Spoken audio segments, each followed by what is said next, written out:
Надир әфәнде, киләчәктә бар нәрсәдә онлайн булачак диләр. Сезнең фикерегез ничек? Әйе, әлбәттә шулай булачак.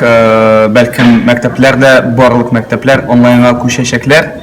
Чөнки хәзерге вакытта бөтен безнең балалар, бөтен кешеләр алар интернет аша элемтәдә булалар, интернет аша информация алалар.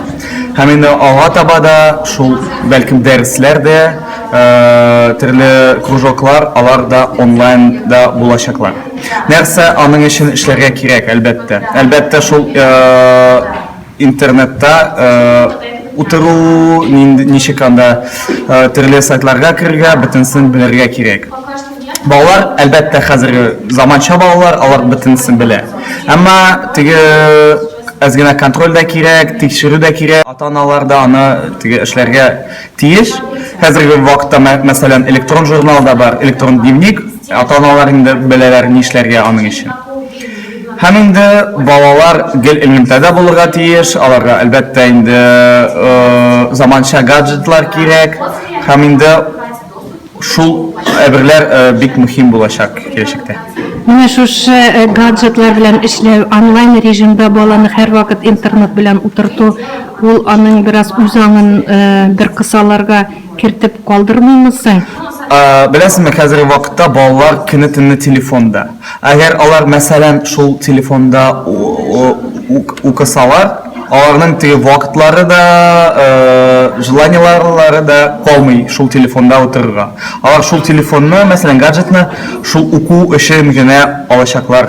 Һәм инде әлбәттә беләм, теге начариятлары да бар. Мәсәлән, теге күзләре начаррак күрәләр алга таба. Әмма теге беләсезме, хәзерге вакытта бер нәрсә дә эшләп булмый. Чөнки 21 гасыр алар теге телефоннар, информация гасыры. Менә безне районнардан да карыйлар, ата-аналар, укучылар һәм студентлар. Менә сез үзегезнең сәламәт турында сөйләп китсәгез иде, сез халыкка нинди хезмәт күрсәтәсез? Әлбәттә, безнең төп мероприятиялар Казанда, мәсәлән, Шаллада, Бөгелмәдә үткәрелә. Әмма башкараны өчен дә без онлайн мәктәпне ачтык. Хәзерге вакытта математикадан 2нче сыйныфтан алып 7нче сыйныфка кадәр шул дәресләр дә бар. Алар безнең Salat.Olimp группасында ВКонтакте карап була. Һәм инде сез безнең белән элемтәдә булачаксыз. Безнең укытучылар белән гел элемтәдә көненә 24 сәгать, атнага 7 көн булачаксыз. Һәм шул группада карап, шул онлайн мәктәпкә языла аласыз. Димәк, бу онлайн мәктәп нинди дә булса дәрестән олимпиадада катнашу мөмкинлеген бирә, шулаймы? Әлбәттә, һәм инде балаларның белемнәрен ныгыта, һәм балалар бик күп яңа нәрсәне беләчәкләр. Сез әле лагерьларда кешеләргә, балаларга тәкъдим итәсез. Нинди лагерьлар, алар кайда, анда бу лагерьларга ничек эләгергә була? Безнең көз көне, кыш көне, яз көне, җәй көне каникулларда балалар өчен бик күп сменалар үткәрелә. Мәсәлән, киләсе смена 22нче 7нче сыйныфлар өчен, 2нче, 3нче, 4нче, 5нче, 6нче сыйныфлар, 7нче сыйныфлар өчен инглиз теле, математика буенча смена үтәчәк. Анда безнең бик яхшы белгечләр, ул безнең Алабугада бик матур базада үткәрелә. Һәм менә аның турында да ВКонтакте шелтәрендә шул группада белә аласыз. Сез дәүләт яклауында эшлисез, шулаймы? Әлбәттә, мәктәптә дә эшлим.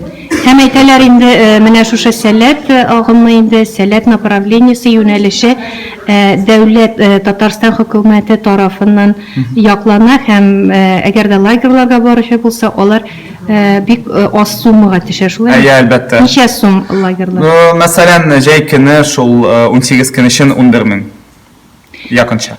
Менә анда башка өлкәләрдән килә алалармы, әллә ул Татарстан укучылар өчен генә? Әлбәттә, бөтен Рәсәйдән киләләр, Самарадан да киләләр, Мәскәүдән, Оренбург өлкәсе, хәтта чит илләрдән да киләләр шул безнең сменаларга. Менә безнең әңгәмәне тыңлап, үз балаларын татар мөхите белән таныштырасы килгән ата-аналар кая мөрәҗәгать итә алалар, үзегезнең контактларын күрсәтсәгез, миңа калса бу бик әйбәт күренеш. Комментарийларда калдырырбыз, әлбәттә, шул безнең сылтамаларны. Рәхмәт сезгә. Сезгә рәхмәт. Исәнмесез? Siz bugün Olimpiada baлагызны катнаштырасыз. Bugün ничәнче сыйныфта укый? Безнең бүген Олимпиадада кызыбыз катнаша, ул 9-нчы сыйныфта укый. Математикадан. Математика фәненнән. Менә сәләтнең җитәкчесе бер 10 елдан соң мәктәпләр булмаска мөмкин, онлайн режимга күчәргә мөмкин укулар дисез, моңа ышанасызмы? Хәзерге тормыш темплары буенча булыр да кебек инде, ләкин бөтенләй бер дә онлайн режимга күчереп бетүне мин мәсәлән үзем күз алдыма китерә алмыйм. Димәк, мин үзем дә ышанып бетә алмыйм, әмма ләкин интернет безнең үз аңыбызны чорнап ала, шулай бит тормышка керә. Әлбәттә, аннан башка бүгенге тормыш бит инде күз алдына китерү дә кыен тормышны.